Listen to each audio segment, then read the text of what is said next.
Are you a blind or visually impaired athlete? You know the importance of protein in your diet. Get a free egg separator from our friends at The Blind Kitchen. Just send your mailing address to info@theblindkitchen.com. That's info@theblindkitchen.com. Along with your mailing address, be sure to mention Eyes Free Sports in the subject line.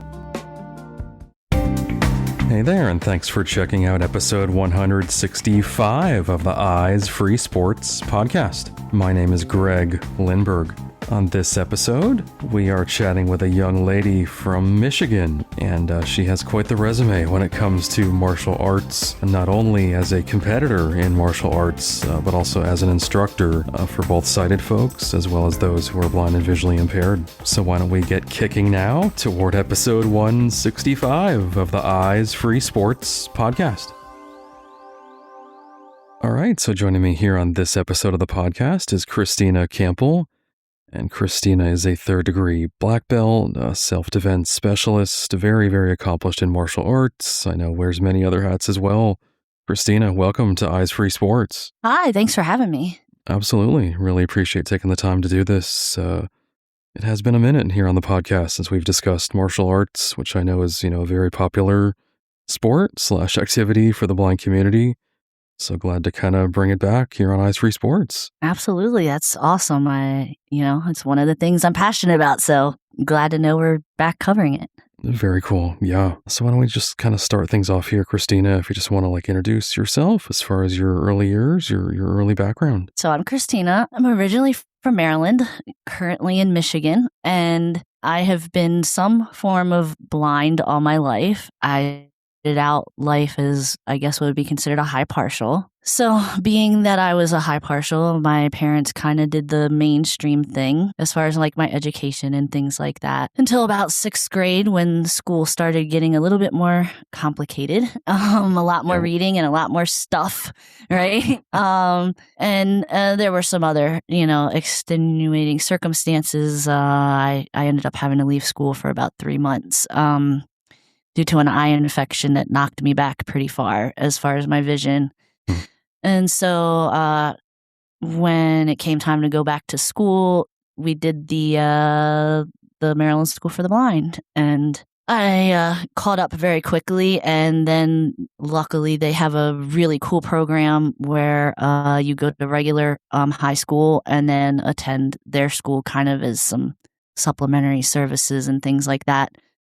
So I was able to graduate with a high school diploma and, just had a normal kind of both end blind kid and real world kind of life through teenage years and things. Gotcha. And I'm definitely curious about that transition from kind of the mainstream school to a blind school, how that was for you. So it's actually a lot more complicated than even that because I actually was at a private school. So not even public school, right? I was at a Catholic school through sixth grade, and so small classes generally. And going into blind school, it was, some people probably would say it's a really extreme transition. For me, it really wasn't. I had pretty decent exposure to blindness. My parents weren't naive in this. So I had some Braille education. I knew about some of the technologies out there at the time for low vision and things like that. So it was more socially shocking in a way.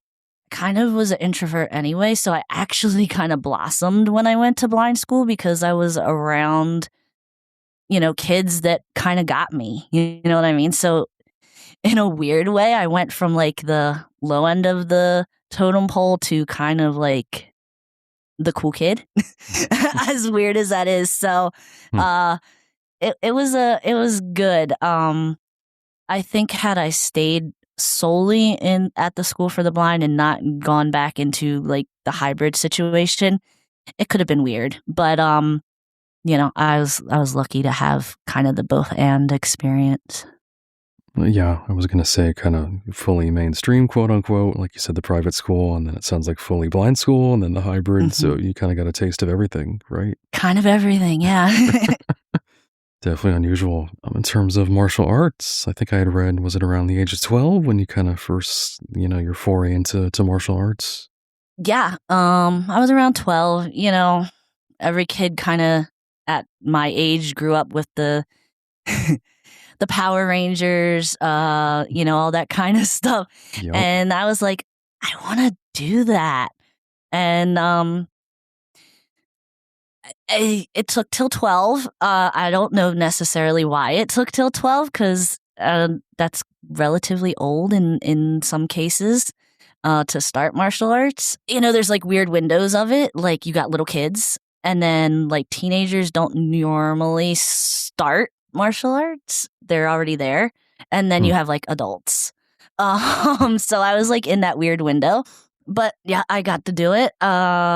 First school I went to, not the greatest experience. They basically said, we can't teach you. You're blind or some shape of blindness at the time. And they basically kind of didn't want to adapt their program. And that's on them and their loss because Nope. I'd like to say I excelled and I got a really cool kind of education through the years through schools that didn't mind taking their time. My first art was Aikido, which is not talked about necessarily in the greatest light in martial arts circles. I find it to be probably the foundation of where I really started to understand even self-defense for the year and a half I took it. And it also gave me a really strong appreciation for traditional style martial arts, not just sparring and things like that, because our school was very, you kicked your shoes off at the door, right? And you bowed to your head instructor when you passed by his office. Like there was a lot of very traditional things taught at that school, and it really kind of instilled this love for tradition and the art of the arts. So I was very lucky in that. Mm-hmm. Yeah. And I know I was reading about this project, Blind Ambition. Tell me about that. Oh man, that was a really cool time. Unfortunately, I think the lady that developed it has since passed away. But she was a blind individual out in California who unfortunately had some really bad stuff happen to her in her life. And so she developed a self-defense program for the blind. And the program is very, very, very, very realistic. I will say that. We can get into that in a minute. But it's also very, I want to say holistic.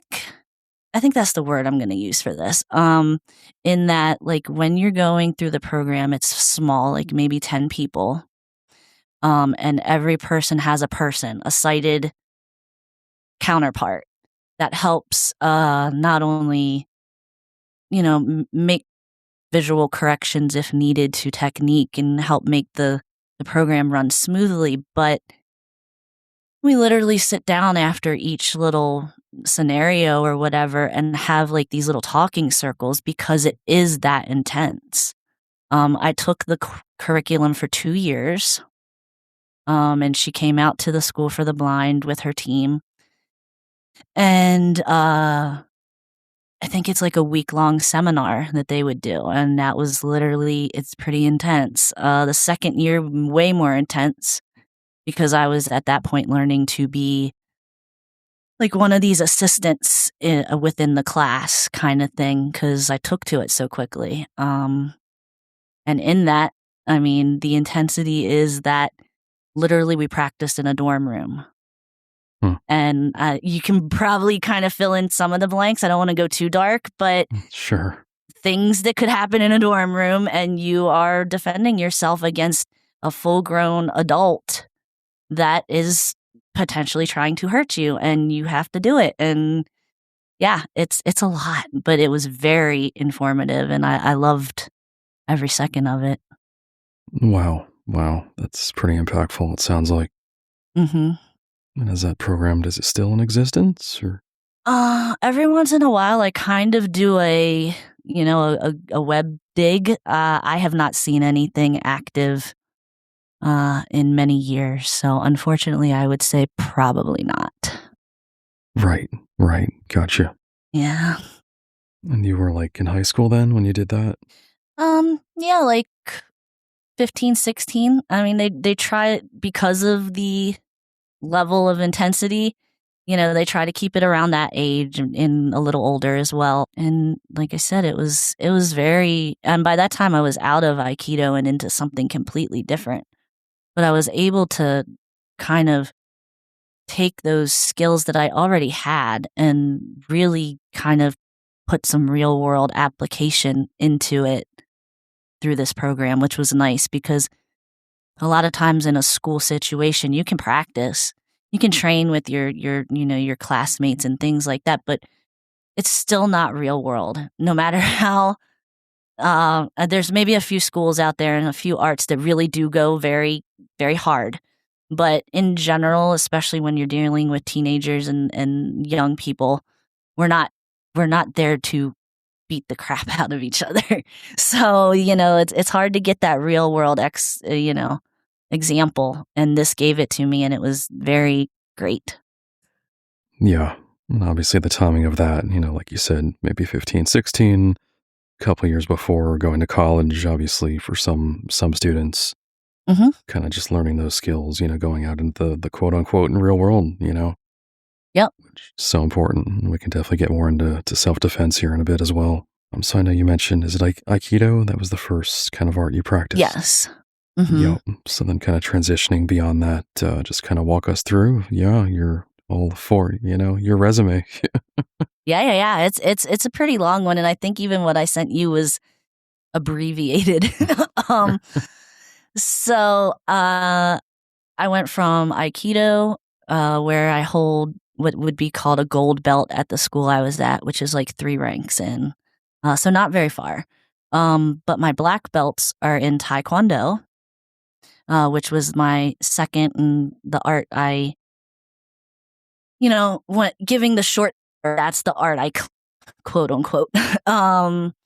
So yeah, my black belts are in Taekwondo. I was lucky to attend schools that were not,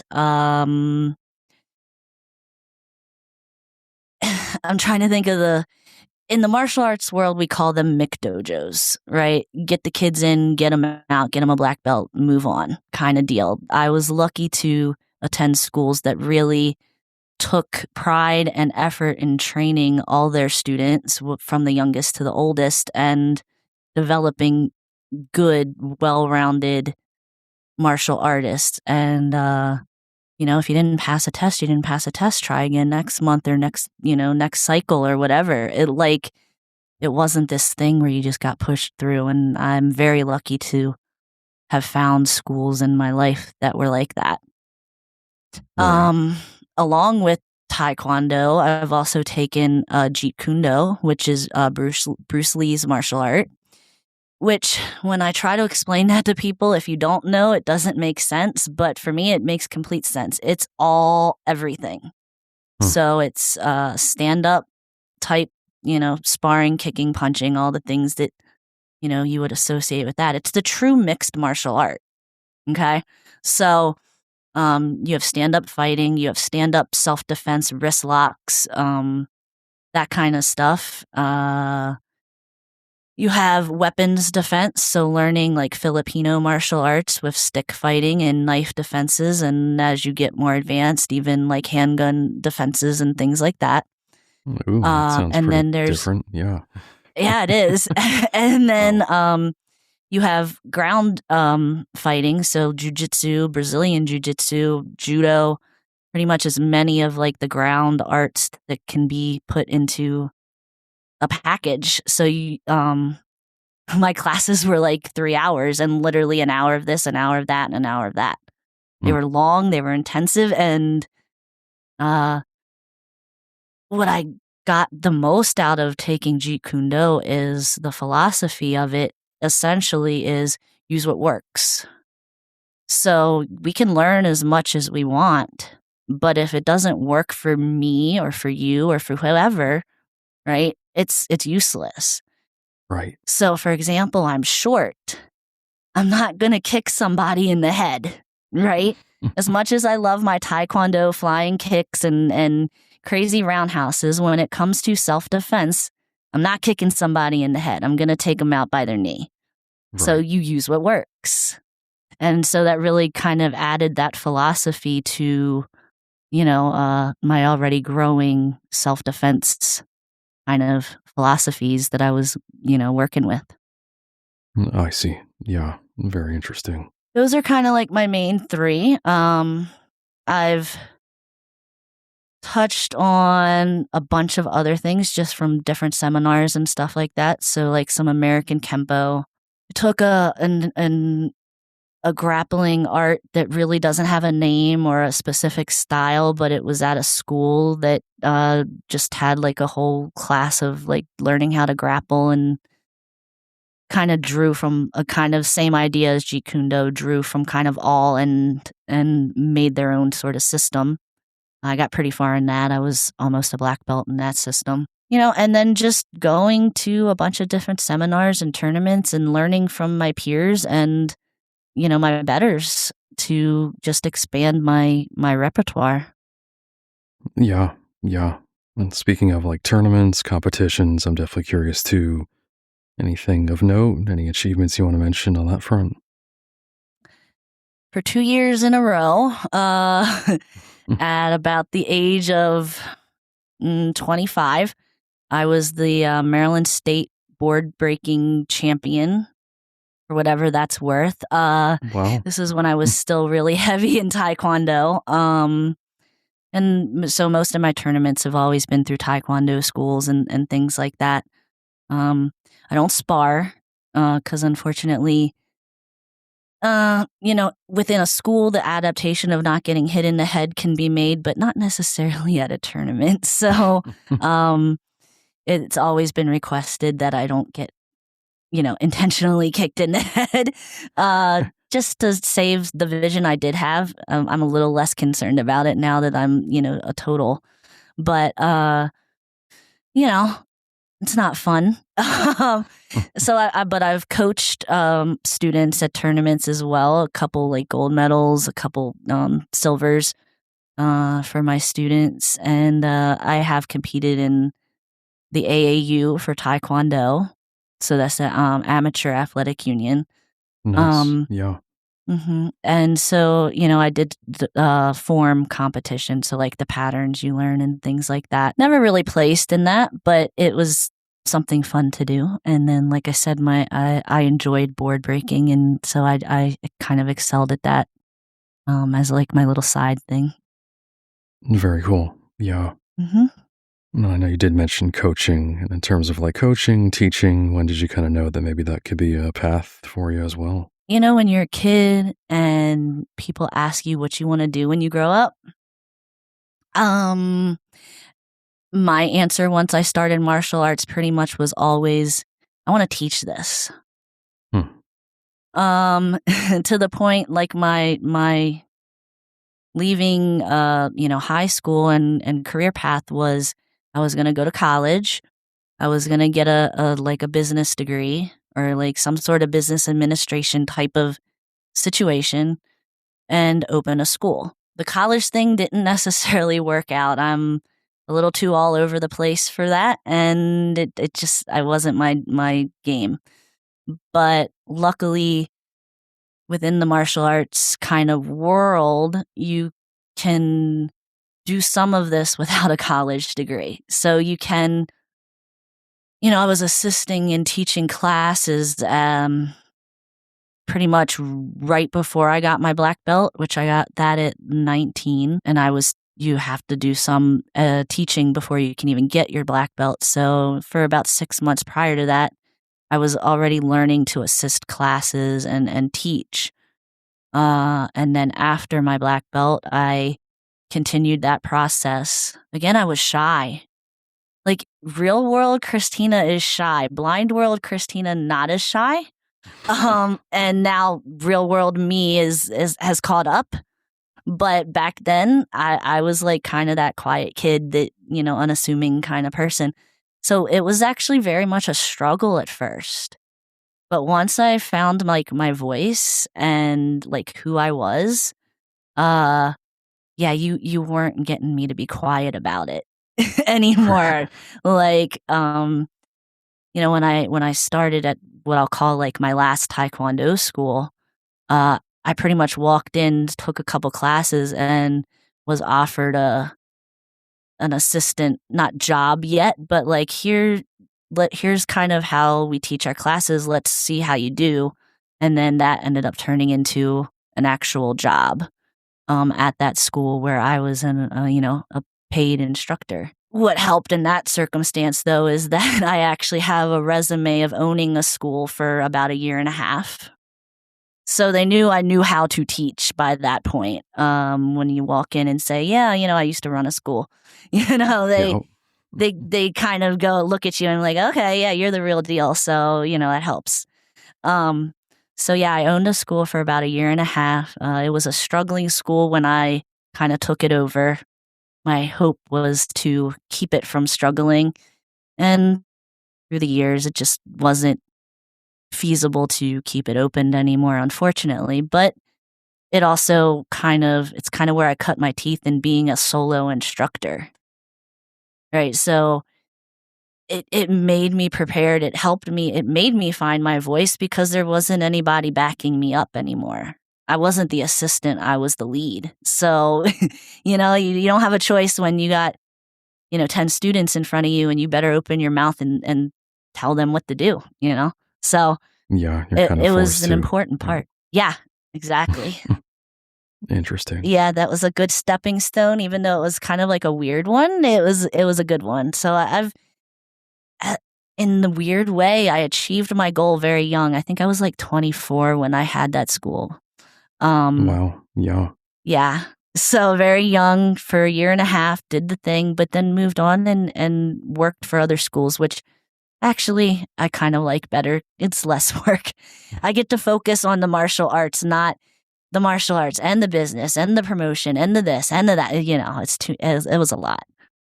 Yeah. A lot of hats. Yo. Yo. And from what I understand, you have taught both blind and visually impaired folks as well as a lot of sighted folks, right? Yes. So kind of out of the blind ambition, we'll rewind a little bit. The Maryland School for the Blind wanted to have kind of develop their own self-defense program. Like when, I don't even know like the politics of what happened in that situation. I wasn't privy to any of it, whether it was they had slowed down the Project Blind Ambition program or the cost was too high. I don't know. That's for them to know and me to not have to worry about. So they wanted to come up with their own sort of blindness related self defense program. And so I'm like, well, I was kind of their go to because I was like the kid they knew that, was like big into the martial arts and had a decent background at this point. I was a year out essentially from my black belt. So they consulted with me. They said, "Do you think this would work?" And there were other, people on the planning team way more qualified than me to the point like they went to like the state police that has, their own self-defense programs and things like that. But they wanted a blind perspective and they figured, well, why not, talk to someone who's blind and lives this life and also knows this stuff. So together we kind of came up with a program that worked for the students there. I don't believe they're still using it. Again, I'm many years removed from there. But for about 5 years, even after I graduated, I came back and consulted and helped teach some of the classes and things like that and keep the staff up on the curriculum and things like that. So it was, that was a cool experience. Again, at a very young age. It's like Yeah. I reached my ceiling early, but then we went through it. Um, and then, when I owned my school, it was all sighted kids and adults. And then when I went on to the school, my last Taekwondo school, that was all sighted students. That's a very it can be humbling in a way and also really cool. Like all the things, it can be like bring you low and bring you high all at the same time. Because like if you're working with a little kid and like I'm talking like 5, right? You know, little kids have strange questions. And you think they're getting it and they're getting it and they're getting it. And then right in the middle of a technique, they're like, so why do your eyes look like that? And it's like, wait, hold on. We have to rewind this whole thing. Did you pay any attention to like what we were talking about 2 minutes ago? Or were you thinking about eyeballs? And, you know, we have the conversation and it's all good. They're little. I don't care. Right. Sure. But but then you get like these even older kids that are like 8, 9, 10, and they're like all about it.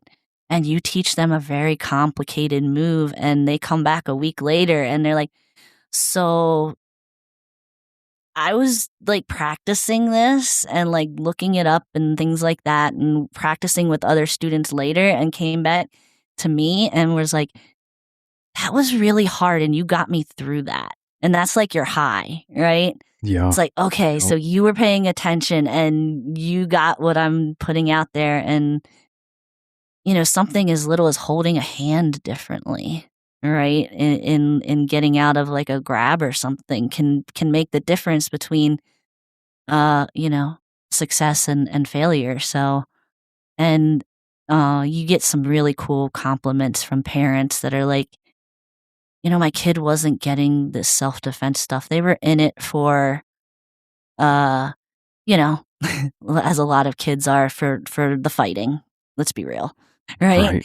But they got to work with you and then see the things that you're doing, and their mind shifted from this is just something fun to if Miss Christina can like kick somebody's butt like that and throw, you know, 200-pound whoever on the mat like it's nothing, maybe I can too. And it actually, instead of becoming a play kind of thing, becomes a confidence booster for kids. That's where I excel. If my ability through and around blindness, even though we don't try to lead with that, right? It's not about being blind and doing martial arts. It's about doing martial arts while blind, right? Yep. But if that in some weird way circles around and brings confidence to others, I'm all about it. And if you have to go through if a blind person can do it, so can I'll take it. That's still a win in my world. Yeah. That's a really interesting perspective. Just kind of making an impact maybe on multiple fronts too, you know? Mm-hmm. Yeah, well said. I know you also have done some work with Opportunities Unlimited for the Blind, and we did have Gwen Botting on this podcast recently, who's just incredible, everything she's doing with kids to get them active and building confidence in them. And just talk to me about your experience with them. Oh, she's so amazing. I love her. She's my best. People. Yeah, that was a weird like stumble into kind of thing. You know, they were looking for volunteers or like people that wanted to like come out and work with kids, and I had seen on Facebook they were, you know, just promoting and things like that. And I'm like, so yeah, let me message you and see what we can come up with. And so I said, so this may feel random, but here's what I do.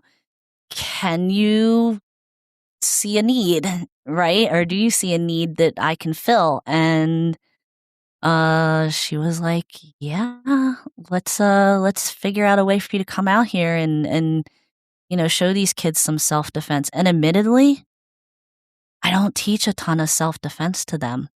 I teach self-confidence to them. So like every year we do board breaking, and that's really hard. And it's really hard when you only have maybe 2 or 3 days with these kids to get them to do this. Right. But like last year, what we did, I said, you're not going to be able to read this. It's in Sharpie, but I'm going to write on each one of these boards. And you're going to tell me when I come back next class, something you're afraid of. And of course, these are kids, right? So some of it was like spiders. Okay, fine. I got you. All right. But then some of it was like, I had one girl, hot air balloons. I mean, we don't necessarily think that that's scary, but you know what? You're in the air. It is scary, and it was scary for them, and so that's what we put on there. And I said, okay, so when you break this board, whether it's spiders or hot air balloons or getting lost or whatever it might be, we are going to use this as like a symbol as our first step in like shattering that fear, conquering it, taking a step towards it as opposed to a step backwards. And so, that's always part of it. I came up with that idea last year. The year before was kind of like I'm working on building what I'm going to do with these kids. And now last year was way more, involved. We work with, and I always mess up this word, but proprioception. So like knowing what's around you. If you're walking up to a wall, actively knowing that you're walking up to a wall without actually touching it with a cane or your hand, like focusing on the world around you. Do you hear a bird, off behind you about, 100 feet or something like that? What do you hear? Actively listening, actively, engaging in your environment while existing in it as well. That's a lot of what I teach at that camp specifically, because these kids, yes, they need to know self-defense, and they get that. They get very basic self-defense. But what I found in my first year, and then, which carried through to the second, was these kids in a lot of ways were lacking confidence and lacking almost like, I don't ever want to like accuse like parents or anybody like that of sheltering their kids, because we know that doesn't always happen, but let's be real too, it does. And luckily these kids are not necessarily completely that, but sometimes are. It's like both ands. I noticed very quickly, like, yes, these parents are letting them like go to camp, but it's blind camp and it's safe camp and they're comfortable in that. So how do we shatter some of the almost, how do you explain it? Like the safe bubble that is like a school for the blind, or a camp specifically designed for the blind. Well, Gwen does it, right? We ride bikes. And yes, we ride bikes solo. We don't just ride bikes, tandems. I do it. We're going to kick and punch and scream and shout and break boards, and but what parent, maybe when you're out of that bubble, right, is necessarily going to say, yeah, I'm going to take my kid to Taekwondo school where they can get kicked in the head by accident. It's scary. I don't blame a parent for saying, yeah, no, you're blind. You're not doing Taekwondo. You're not getting kicked in the head. Who really, that's, as a parent of a kid with a disability, blindness or otherwise, is always going to say, yeah, go ahead, go get kicked in the head. Now, I was lucky and had a parent that said, yeah, go get kicked in the head. Go scrape a knee. Go fall off a bike. Go, I don't know, crash your skateboard and whatever. Again, not all these kids have that experience. And so what Gwen does and what hopefully I provide while working at that camp in the self-defense side of things is these opportunities for quote unquote the training wheels. I like that because, bikes, to come off, and it's okay. And it's okay to mess up. It's okay if you don't break a board. I had kids that didn't break boards. I had a girl 2 years in a row. The first year she didn't break it. The second year she did. That's amazing as an instructor, right? But what was even more amazing, yeah, and that's a year later, right? So like, what do you expect from 3 days of a class to a year before, and then another 3 days, a year later? But dang. And when they run over to their friends and are like, I did it, and like, that's amazing. And to see that like layer of fear, because that's really what we're conquering. And like I said, in that camp, is fear and apprehension. To see that peel back, another layer peel away, like when these kids are riding the bikes over there and navigating through a campground that's wide open, that's scary, right? But they do it and they're doing it with confidence. And then we throw something else at them, like breaking a board or like, getting out of a wrist grab or, not crashing into a wall, like as we're practicing our navigation skills or whatever. And you see the layers go away, and hopefully through the years or even just through a week, if we can get it done, right? Like you see a kid come in shy and nervous and I don't know if I can to, yeah, I did that. So that's really cool. And she's the queen of it, I gotta say. Hats off to her, all the things, props and stuff. Absolutely. Very well said. And I really also loved what you said about kind of, active listening and kind of just being aware of your surroundings, spatial awareness, echolocation. We could throw in all those terms, just especially in this day and age of technology and distractions. And it's so important for anybody, but especially with a disability, I feel like just be aware of what's around you and the world around you, Yeah, I mean,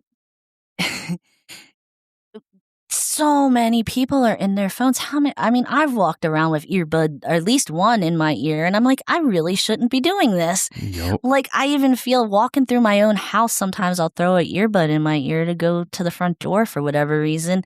And I'm like, you know what? I don't feel like I know where I am, even though I absolutely know where I am. But it's like, just that one thing can really throw some stuff off, So learning to recognize that in yourself and in your environment is really important. And some kids have it already and have it really, really well. I kind of had it pretty well down, even without, just naturally. But, some things have to be learned. And, these are the spaces to do it. And if you can do it in a fun way, like self-defense, fun and helpful way, like self-defense or riding a bike or whatever it might be, then that makes it even better. Because who wants to, actually do school type things, right? That's boring. Oh, yeah. Let's break some boards and have some fun, right? Yeah, exactly. Yo. And kind of on that note, I'm curious just your perspective. I know you've definitely alluded to this and then mentioned this kind of already here, but why is self-defense, so important, especially in the blind and visually impaired community? The short answer is, and it's the answer I would give whether blind or otherwise, someone who's looking to do harm is looking for the easiest target. The woman walking down the street looking at her cell phone. The little kid separate from the rest of the little kids.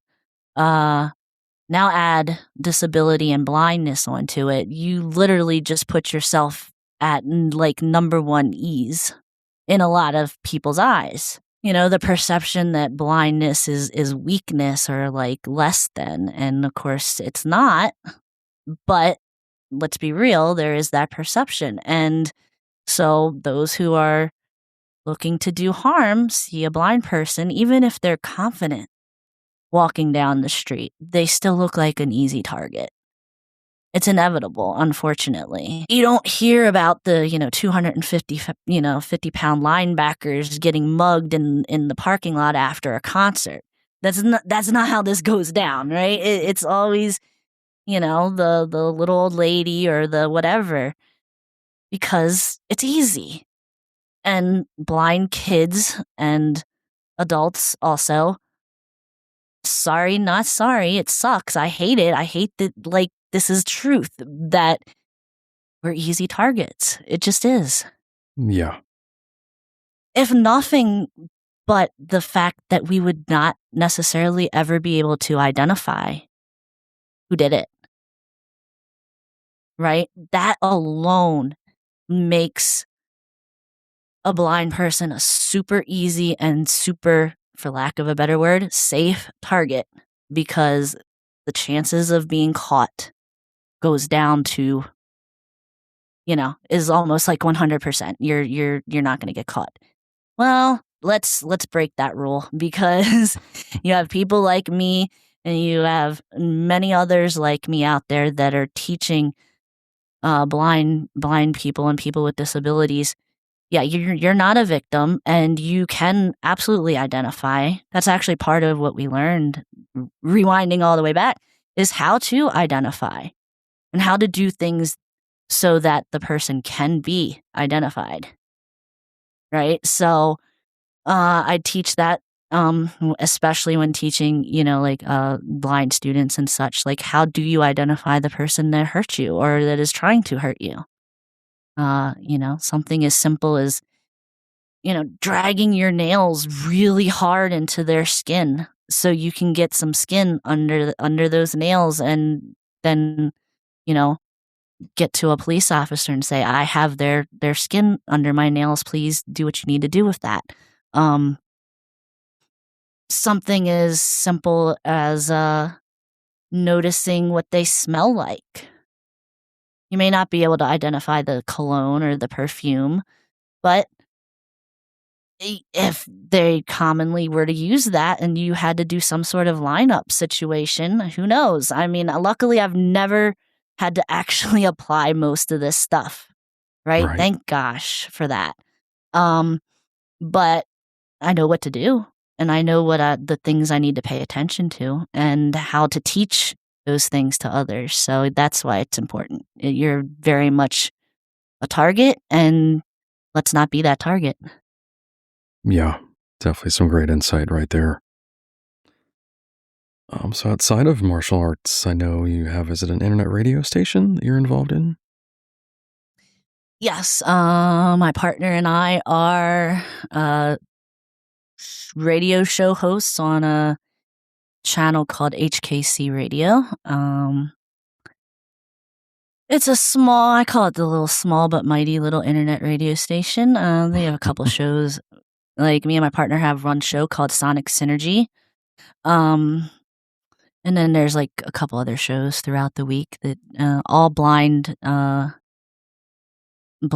people doing this and producing and all the things. It's pretty cool. Wow. Is it mainly your show? Is it mainly like talk based? Do you play any music, or what's kind of the format? We sort of call it like this morning/afternoon zoo chaotic ADHD ride that is Sonic Synergy, but with a side of, we don't tear people down like you might hear on, some radio shows and things like that. If we can't, if we talk about somebody and we can't be proud to say, hey, we talked about you on our radio show this week and here's the clip, we don't talk about you, right?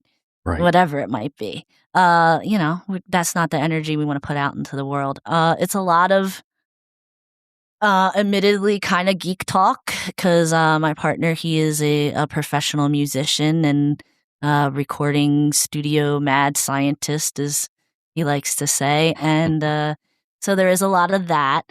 And there's just a lot of just like catching up with people that are listening and letting people know our thoughts and things like that about life, about blindness, about disability, about not blindness and not disability. Like, just, it's a hodgepodge. You never know what you're going to get, but we kind of rock that.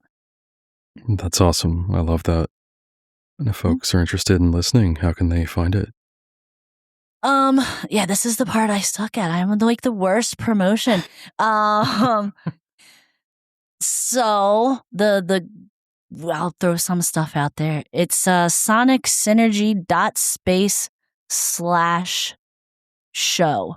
That's where our archives would be. So sonicsynergy.space/show.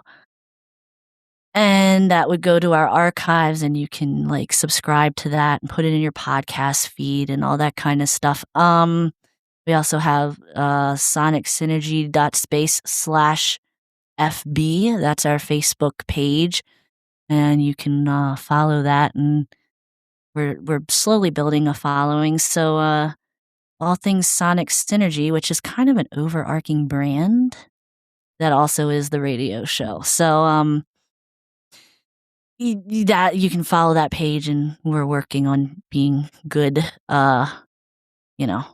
building up of that page here in the next days. Honestly, it's a growing process. Sure. WIP, work in progress. Absolutely. Yep, and I'll definitely include links to that info in the show notes as well, so folks can easily find that there too. Absolutely. Cool. Any other hobbies, any other passions that you have that you like to mention? So I'm a drummer. That's where I fall into the music side of things. I Nice. sort of play drums. Like I said, Sonic Synergy is an overarching brand. So my partner and I are a duo. He's a keyboard vocalist, and then I play drums. So we've been doing a little stuff around town lately over the last, oh my gosh, almost 6 months. Very cool. Like getting that moving forward. Outside of that, just life. Listen to music, deal with music, do this kind of thing, and try to fill needs where I see them. That's kind of my life's, I guess, goal or like work is to, if there's a need and I can provide something to it, there you go. Here I am. Let's use my abilities, whatever they may be. Absolutely. Yeah. And I just sense like the tone of your voice, just the positivity, the positive energy, the synergy, everything you got going on there, which is awesome. That's the idea, is to, be the, that was going to sound really cliche and I'm not going there, but just be what people need if you can do it. And that's my other thing, is always to say, meet people where they are. That's kind of like I'm a big fan of Mr. Rogers, and actually like study him on the side. It's kind of a little side thing because it helps me really, like I said, meet people where they are, see people, see kids, see adults, see everybody, and see what the need is. And if the need is self-defense, then there I am. If the need is you just need to talk to somebody about something, here I am. So it's kind of what I do.